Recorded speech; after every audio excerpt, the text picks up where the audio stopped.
Welcome to another NUCIDA video. If you like it, please give this video a thumbs up, subscribe to this channel, and click the bell. Never forget our upcoming sessions. If you have any questions or hints, please leave a comment. Our certified QA experts will reply in time. It's never been easier to manage tests at scale than with Xray Test Management. Xray is a Jira native software test management app that ensures your testing and development teams are collaborating to achieve the highest quality products. With Xray, you'll never deliver broken or untested code again. Xray is a comprehensive test management solution that uses Jira native issue types to specify, organize, plan, and execute tests. With Xray, you can create your tests and add preconditions, organize them using the test sets or the test repository, plan your test strategy, and finally execute tests and report the status. Within this tutorial, we'll be trying to understand the defect coverage or defect mapping in Xray, where we'll be starting with enabling the defect mapping issue type in the Xray, linking the defects to the test and the requirement, and at the same time, viewing the outcome, which is how exactly this coverage can be seen to get started. We will be looking forward to the first set of the mapping, and the defect coverage is all about that. If you would like to have a quick list of the same, we can pretty much do it with help of defect mapping and Xray, which are very rarely known to the people to organize their defect coverage details. To get started again, we must enable this option from the project settings, where you would find the section called as Apps, and if you open the Apps section here, you will find the Xray-specific settings to configure that. Now, here in our previous tutorial, we did the same steps to configure our test coverage measurement. Right below that, you have another option called as defect mapping, and you need to tell the Jira or Xray that which issue type will make it as a defect in your project. And if I link it, what exactly would it make sense as? So I'll be calling out the bug issue type to map all our defects to that of the requirement, and the test for the test execution. You can establish relationship with any of them, right? The test execution, the test, or even directly the requirement, which is your story. Don't forget to save this change, or else people just revert, and they don't find this happening, right? Let's come back to this and assume that I'm logging some defects here. So again, it's just common process that you might be executing something, and you got a defect, and you can create a defect right from there. But just now, to save our time, I'll be just logging some defect randomly here, so to say, for example, defect sample 1, and create a few of them. I'll just enable this option here, and I would say the second one is defect sample 2, and create, and let's say I have 3 defects. So, here is defect sample 3, and uncheck this button, because I don't want to continue any further, and that's it. I've got all these bugs on my backlog, right? Because they're not in the current board. Thus, you would find my bugs right here at the bottom. Let's go ahead and get started with understanding that, how exactly I can enable this.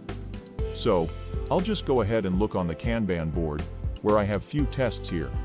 Let me pick up one of the tests, for example, Delivery Boy. And here the relationship, what we get from Xray to have this defect mapping being done, is called as created, okay? And again, active and passive.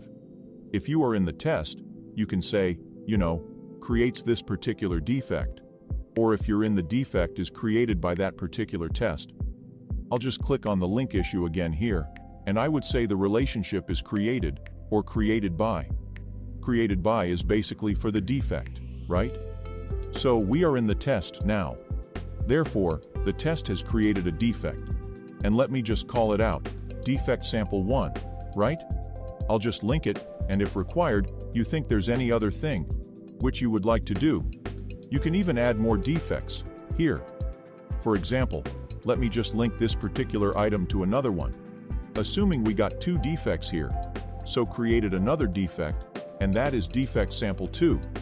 And I think for this test we have not done the requirement coverage. Let us link the requirements too. This test tests the development story, which is for, what is this for delivery partner? Let's pull this for the delivery partner, and we also did the requirement coverage here, right? Now we go back to the story and see the behavior change on the screen. And right now we just did the establishment with the test, not with the requirement. So, I would go to the requirement and add the defect there too. Because right now, what we have linked is between test and the defect, right? We have not done it for the story and the defect, so to say for the requirement and the defect, right? So, let's pull the requirement out here.